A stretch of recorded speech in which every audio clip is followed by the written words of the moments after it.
Subscribe कीजिए राजधानी educational group पचकोड़िया YouTube channel को, बेल आइकन दबाइए लेटेस्ट एजुकेशनल वीडियो सबसे पहले देखने के लिए और डाउनलोड कीजिए हमारा मोबाइल ऐप भी।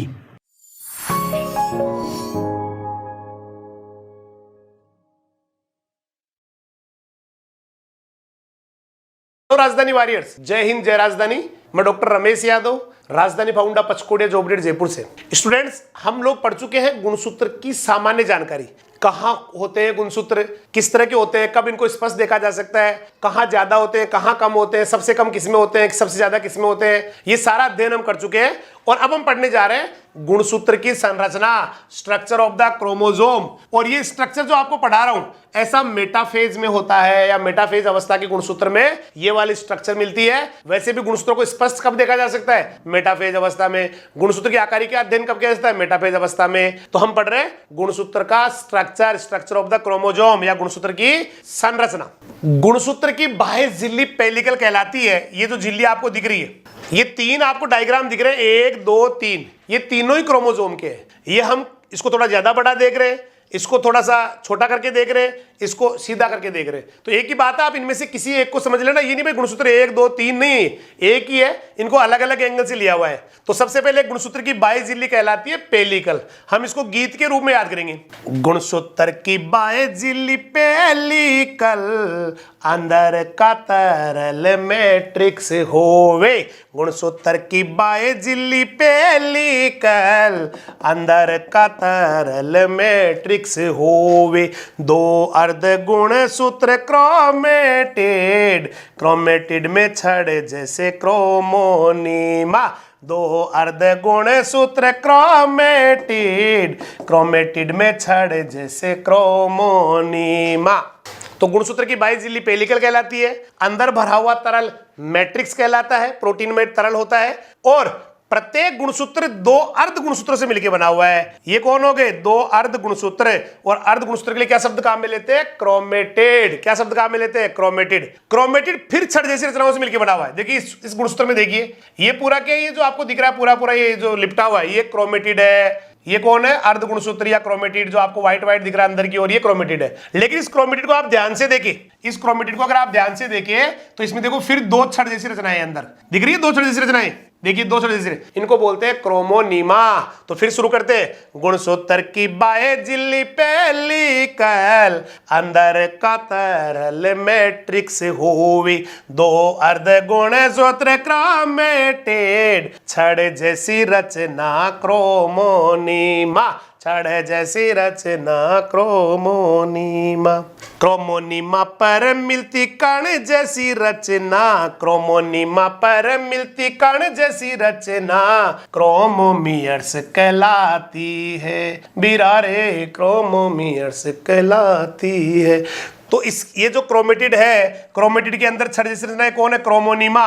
क्रोमोनीमा पे ये कण जैसी रचनाएं दिख रही है, इन कण जैसी रचनाओं को कहते हैं क्रोमोमियर। क्या कहते हैं? क्रोमोमियर। इन कणों को क्या बोलते हैं? क्रोमोमियर। और क्रोमोमियर वह स्थान है जहां पर डीएनए पाए जाने की संभावना अधिक होती है। तो थोड़ा आगे ले लेते हैं। क्रोमोमियर में मिलता है डीएनए, डीएनए मिलता क्रोमोमियर। क्रोमोमियर्स में मिलता है डीएनए, डीएनए मिलता क्रोमोमियर्स। दो अर्ध गुणसूत्र मिलते हैं बिंदु पर, दोनों अर्ध गुणसूत्र मिलते हैं बिंदु पर सेंट्रोमियर कहलाता है।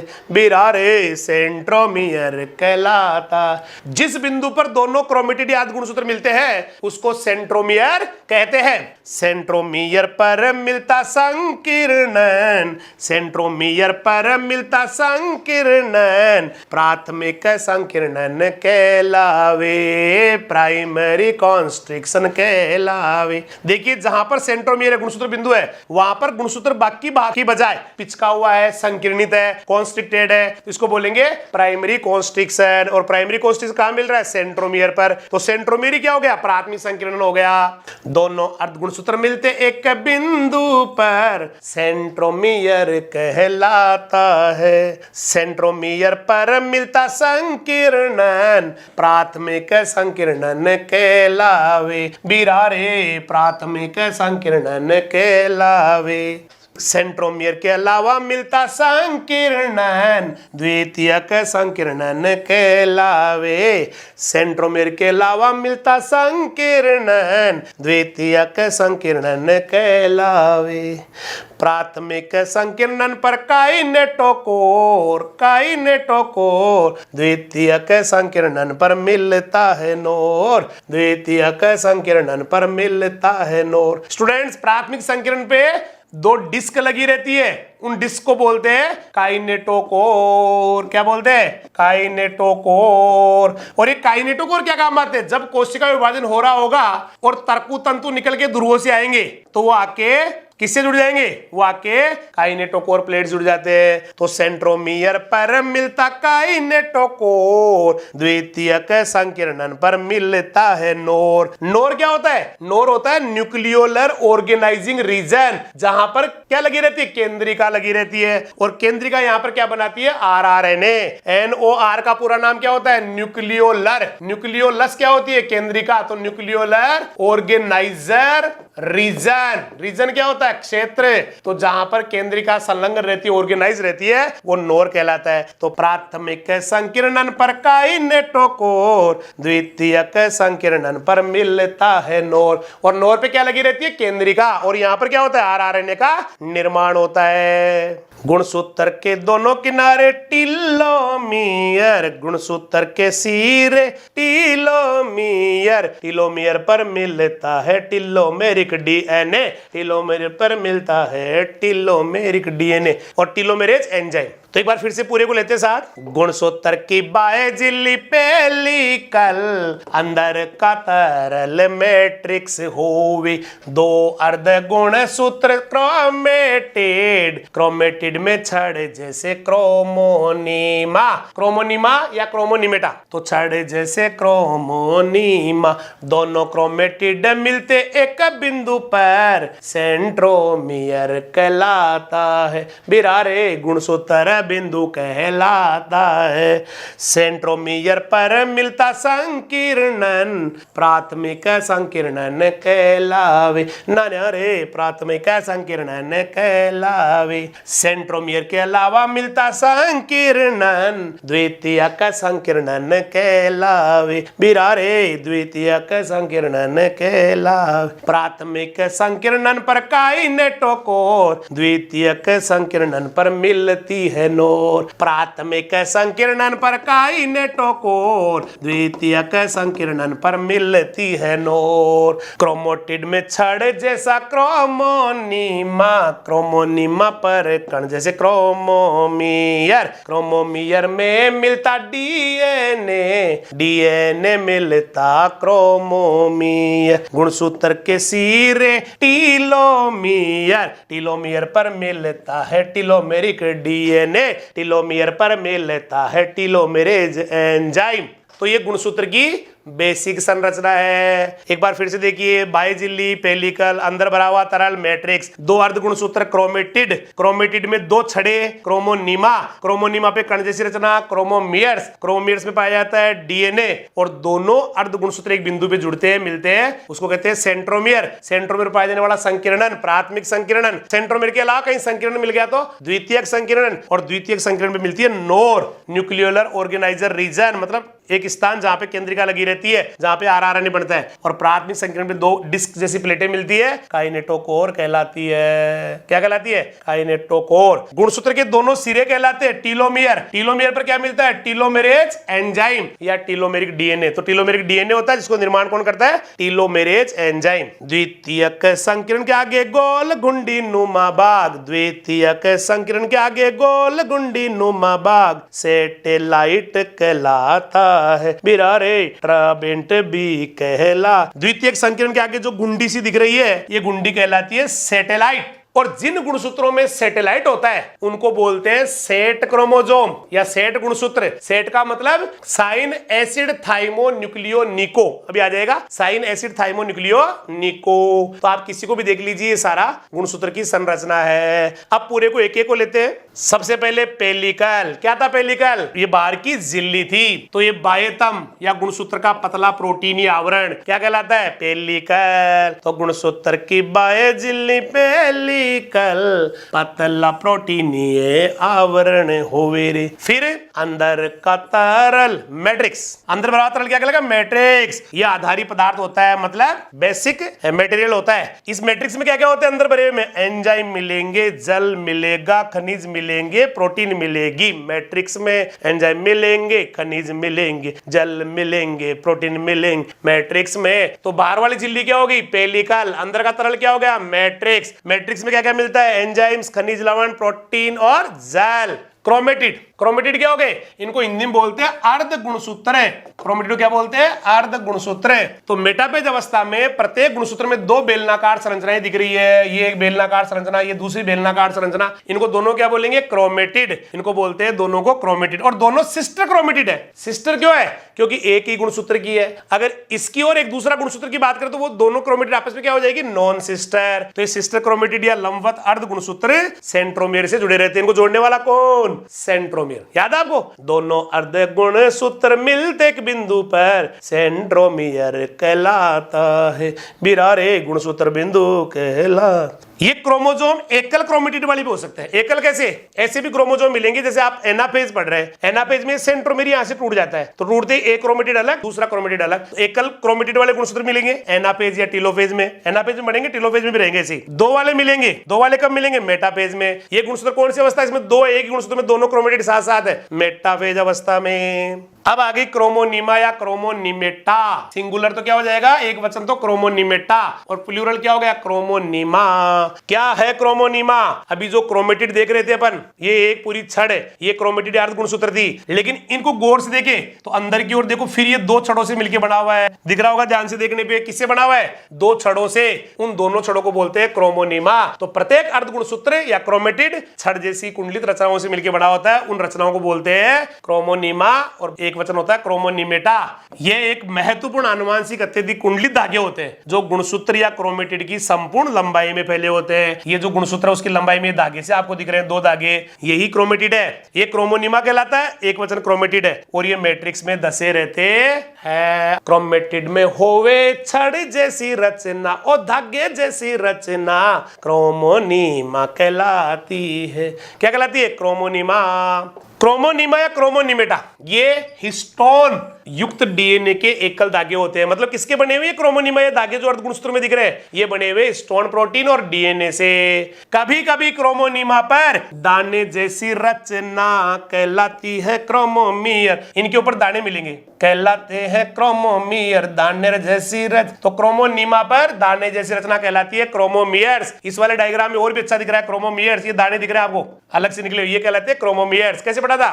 क्रोमोनिमा पर होवे दाने जैसी रचना और मोती जैसी रचना क्रोमोमियर्स कहलाती है। क्रोमोमियर्स में मिलता डीएनए, डीएनए मिलता क्रोमोमियर, डीएनए मिलता रे क्रोमोमियर। अब बात करेंगे सेंट्रोमियर और सेंट्रोमियर पर मिलने वाली डिस्क। मेटाफेज अवस्था में क्या होते हैं? दोनों क्रोमेटिड आपस में एक दूसरे से इस बिंदु द्वारा जुड़े होते हैं, और इसी बिंदु क्या बोलते हैं? सेंट्रोमियर या गुणसूत्र बिंदु। तो सेंट्रोमियर कह दो, काइनेटोकोर प्लेट हो गई, या प्राइमरी कॉन्स्ट्रिक्शन क्यों कह रहे थे? क्योंकि सेंट्रोमियर पे क्या था? गुणसूत्र पिचक गया था, संकीर्णित हो गया था, इसलिए उसको प्राथमिक संकीर्णन या प्राइमरी कॉन्स्ट्रिक्शन कह रहे थे। तो प्रत्येक गुणसूत्र दो अर्ध गुणसूत्रों के मिलकर बना हुआ है, जिसको क्रोमेटिड कह रहे हैं। फिर क्रोमेटिड में क्या मिले? धागे जैसी रचना क्या मिली? क्रोमोनिमा। लेकिन यहां पर क्रोमोनिमा नहीं, ये दोनों अर्ध गुणसूत्र क्रोमेटिड एक बिंदु से जुड़े होंगे, एक संरचना जुड़े होंगे, उसको बोलते हैं सेंट्रोमियर। कैसे कहा था आपने इसको? दोनों अर्ध गुणसूत्र मिलते हैं एक बिंदु पर सेंट्रोमियर कहलाता है। इसी सेंट्रोमियर पर दो प्रोटीन की डिस्क लगी होती है, इधर भी डिस्क है, इधर भी डिस्क है। देख तमाशा डिस्कों का। ये डिस्क क्यों है? तर्कु तंतु जुड़ने के लिए। उनको बोलते हैं काइनेटोकोर। क्या बोलते हैं? तो इस बिंदु पर सेंट्रोमियर पर या इस बिंदु पर क्या बनी थी? प्रोटीन की डिस्क। क्या कहलाती है? काइनेटोकोर। क्या काम आती है? काइनेटोकोर कोशिका विभाजन के समय क्रोमोसोम पर तर्कु तंतु जुड़ने का स्थान होती है। तर्कु तंतु आएगा, काइनेटोकोर से जुड़ जाएगा। नहीं पढ़ा आपने? प्राथमिक संकीर्णन पर काइनेटोकोर, द्वितीयक संकीर्णन पर मिलता है नोर। नोर पे क्या जुड़ रही थी? केंद्रिका। और यहाँ पर काइनेटोकोर से कौन जुड़ रहा है? तर्कु तंतु। तर्कु तंतु जुड़ने वाली जगह कौन सी होती है? सेंट्रोमियर की काइनेटोकोर प्लेटें। और प्राइमरी कॉन्स्ट्रिक्शन क्या होगा? पिछकड़ा इसका। तो देखो पिचक गया है सेंट्रोमेयर पे। देखो सारा गुणसूत्र बड़ा होता है लेकिन यहाँ पे थोड़ा सा पिचक जाता है, बाकी चौड़ा चौड़ा होता है। देखो कितना चौड़ा है, यहाँ से भी पिचक गया। तो सेंट्रोमेयर के क्षेत्र में गुणसूत्र क्या होता है, अपने शेष भाग की अपेक्षा संकीर्णित हो जाता है, पिचक जाता है। इसको बोलते हैं प्राथमिक संकीर्णन। सेंट्रोमेयर पर मिलता संकीर्णन प्राथमिक संकीर्णन कहलावे। और इस प्राथमिक संकीर्णन पे या सेंट्रोमेयर पर सेंट्रोमेरिक डीएनए भी मिलता है। और इस सेंट्रोमेरिक डीएनए को, यहां पाए जाने वाले डीएनए को क्या कहते हैं, एल्फोइड डीएनए, हेट्रोक्रोमेटिक डीएनए। ये एल्फोइड डीएनए, हेट्रोक्रोमेटिक डीएनए। तो सेंट्रोमेयर पर पाया जाने वाला डीएनए कहलाता ही एल्फोइड डीएनए या हेट्रोक्रोमेटिक डीएनए। अब द्वितीयक संकीर्ण सेंट्रोमेयर के अलावा, देखो ये भी पिचका हुआ, यहाँ गुणसूत्र यहाँ पिचका हुआ। तो द्वितीयक संकीर्ण क्या हो गया, प्राथमिक संकीर्ण के अलावा या सेंट्रोमेयर पर पाए जाने वाले संकीर्ण के अलावा जितने भी संकीर्ण होंगे, जितने भी पिचके हुए होंगे, वही द्वितीयक संकीर्ण कहलाते हैं। द्वितीयक संकीर्णन पर मिलता है नोर, प्राथमिक संकीर्णन पर काइनेटोकोर। तो द्वितीयक संकीर्ण पर जहां केंद्रिका लगी होती है, न्यूक्लियोलस लगी होती है, उस एरिया को, उस क्षेत्र को या उस द्वितीयक संकीर्ण को ही नोर कहते हैं। द्वितीयक संकीर्ण नोर भी कहलाता है कब, जब उस पर केंद्रिका लगी होती है। और मानव में कितने गुणसूत्र पे केंद्रिका लगी हुई है, 13वीं जोड़ी गुणसूत्र पे मिलता है नोर, 14वीं जोड़ी गुणसूत्र पे मिलता है नोर, 15वीं जोड़ी गुणसूत्र पर मिलता है नोर, 21वीं जोड़ी पर मिलता है नोर, 22वीं जोड़ी पर मिलता है नोर, 13, 14, 15, 21, 22 पर मनुष्य में कितनी केंद्रिका होती है, 5। कहां लगी रहती है, 13वीं जोड़ी गुणसूत्र पे लगी होती है, वहां पर नोर होता है। द्वितीयक संकीर्ण को नोर बोलते हैं, वहां पर जहां केंद्रिका लगती है। 14वें पे, 15वें पे, 21, 22 पे, 13, 14, 15, 21, 22 5 केंद्रिका होती है मनुष्य के गुणसूत्रों में, जो 13 नंबर, 14 नंबर, 15 नंबर, 21 नंबर और 22 नंबर के जोड़े से लगी रहती है, गुणसूत्रों के जोड़े से लगी रहती है।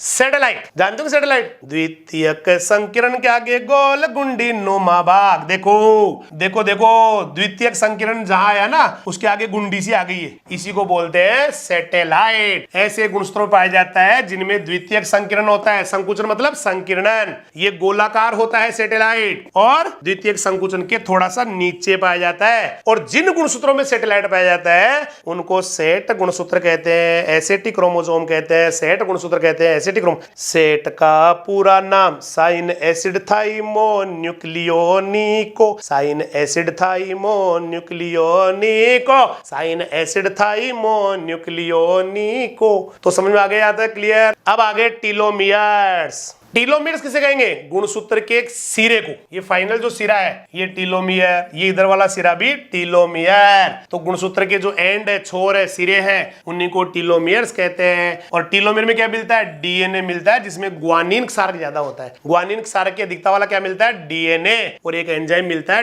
टीलोमेरेज एंजाइम। कौन सा एंजाइम मिलता है, टीलोमेरेज। ये टीलोमियर क्या करता है, ये गुणसूत्रों को एक तो आपस में चिपकने से रोकता है, मत चिपकाओ रे गुणसूत्र टीलोमियर को काम है, मत चिपकाओ गुणसूत्र टीलोमियर को काम। और उन्हीं गुणसूत्रों को केंद्रक झिल्ली से चिपकने में सहायता करता है। उल्टा, केंद्रक झिल्ली से चिपक जाओ, आपस में मत चिपको रे, काम है ये टीलोमियर का। और इसके साथ ही टीलोमियर का संबंध उम्र से भी मानते हैं, आदमी की एज से भी मानते हैं।